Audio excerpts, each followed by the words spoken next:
Porte du non-retour à Ouidah, au Bénin. C'est d'ici que partaient beaucoup d'esclaves, en particulier à destination de Bahia, au Brésil. Porte du non-retour, clin d'œil malicieux du destin, parce que retour il y aura, retour des Afro-Brésiliens, appelés les Agoudas. Selon l'historien Olivier Grenouillot, ce serait près de 2 millions d'esclaves qui ont été déportés entre 1670 et 1868 d'Ouidah au Bénin jusqu'à Bahia au Brésil. Certains de leurs descendants sont revenus s'installer au Bénin, ce sont les Agoudas. C'est un terme générique qui s'applique à une grande communauté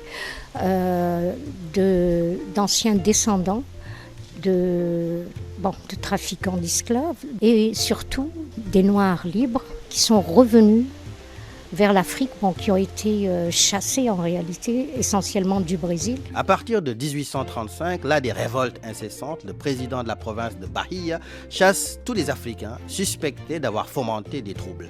À leur retour, les anciens esclaves mutins et les esclaves affranchis vont rejoindre la communauté des anciens esclavagistes négriers portugais ou brésiliens installés au Bénin. D'abord, ils ont formé une micro-société qui vivaient surtout en autarcie entre eux.